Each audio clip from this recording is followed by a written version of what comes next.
Hello, नमस्ते। मैं doctor अभिनव, orthopaedic surgeon. आज आपके साथ ओस्टियोपोरोसिस के बारे में कुछ बात करना चाहते हैं। ओस्टियोपोरोसिस, जैसे कि आप शायद जानते होंगे, ओस्टियोपोरोसिस का मतलब होता है हड्डियों का कमजोर पड़ना।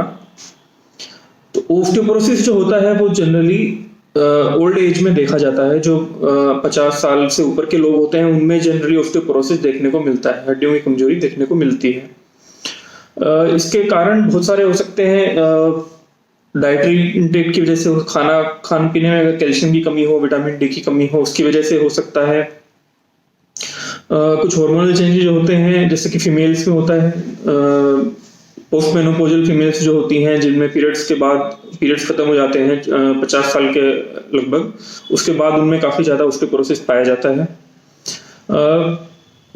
ओस्टियोपोरोसिस पूरे शरीर में होता है जनरली, लेकिन जैसे मान लो अगर कोई चोट लगी है किसी को, तो जैसे हाथ में अगर चोट लगी है, काफी टाइम से हाथ यूज नहीं किया है, तो हाथ की हड्डियां भी कमजोर हो जाती हैं। पूरे शरीर की हड्डियां कमजोर नहीं होती हैं, सिर्फ और सिर्फ हाथ की हड्डियों में कमजोरी आती है, जिसको लोकल ओस्टियोपोरोसिस बोलते हैं।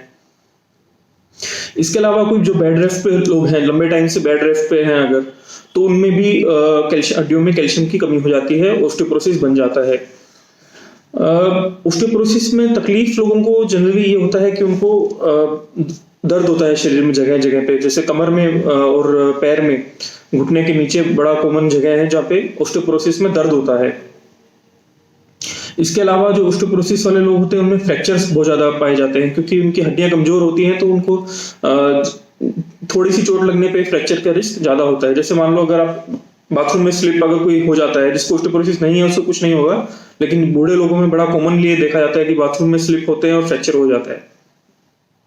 तो जो फ्रैक्चर होता है ये कलाई की हड्डी में सबसे ज्यादा होता है।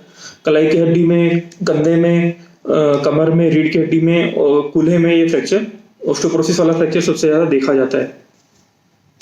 ओस्टियोपोरोसिस हम कैसे डायग्नोस कर सकते हैं, कैसे पता कर सकते हैं कि ओस्टियोपोरोसिस है? तो कुछ तो सिम्टम्स के बेसिस पे, जो तकलीफ है पेशेंट को, उसके बेसिस पे हम बता सकते हैं कि ओस्टियोपोरोसिस लग रहा है। जो कंफर्म करना चाहें ओस्टियोपोरोसिस को, तो एक्सरे से काफी आइडिया लग जाता है, एक्सरे से कि बोन की क्वालिटी कैसी है। और जो गोल्ड स्टैंडर्ड टेस्ट होते हैं, जैसे कि बोन मिनरल डेंसिटी है और डेक्सा स्कैन है, ये जो गोल्ड स्टैंडर्ड टेस्ट होते हैं, इनसे हम एग्जैक्टली बता सकते हैं कि हड्डियों में कितनी कमजोरी है, कितना जो नॉर्मल होना चाहिए उससे कितना कम है। ट्रीटमेंट पार्ट पे आए तो ट्रीटमेंट में इसके लिए सबसे जरूरी चीज ये होती है कि अपने लाइफस्टाइल को रेगुलेट रखें, रेगुलर एक्सरसाइज करें, जिससे कि हड्डियां कमजोर नहीं पड़ेंगी। उसके अलावा कैल्शियम का इंटेक सफिशिएंट हो, विटामिन डी की कमी ना हो। विटामिन डी की कमी बहुत प्रेवलेंट पाई जाती है। जो डार्क स्किन जिन लोगों की होती है उनमें विटामिन डी की कमी काफी पाई जाती है। और अगर जो फ्रैक्चर होता है ओस्टियोपोरोसिस वाला, तो उसके लिए सर्जिकल ट्रीटमेंट होता है, अगर ज्यादा डिस्प्लेस हैं डिपेंडिंग, और अगर डिस्प्लेस नहीं है तो कंजर्वेटिव ट्रीटमेंट हो सकता है, प्लास्टर वगैरह से हो सकता है। ठीक, तो ओस्टियोपोरोसिस जो है वो आज के क्योंकि अभी लोगों का लाइफ एक्सपेक्टेंसी बढ़ रहा है, लोग ज्यादा एज तक सर्वाइव करते हैं, तो उसकी वजह से और कुछ सेडेंटरी लाइफस्टाइल की वजह से ओस्टियोपोरोसिस का प्रेवलेंस जो है वो बढ़ता जा रहा है। तो एंड में यही सजेशंस रहेंगे मेरे कि रेगुलर एक्सरसाइज कीजिए, डाइट अपना ठीक रखिए, calcium vitamin D intake regular रखिए अपना, और एक्सरसाइज, फिर से एक बार कहूंगा, एक्सरसाइज जरूर कीजिए, रेगुलर एक्सरसाइज कीजिए, उससे आपकी हड्डियों में स्ट्रेंथ बनी रहेगी। एंड इट्स ऐसा नहीं है कि जैसे आपको अगर ओल्ड एज आ गया तो ही एक्सरसाइज की जरूरत है। आप यंग एज से एक्सरसाइज करेंगे तो आपकी हड्डियों की स्ट्रेंथ लंबे टाइम तक बनी रहेगी, जिससे आप ओस्टियोपोरोसिस से बच सकते हैं।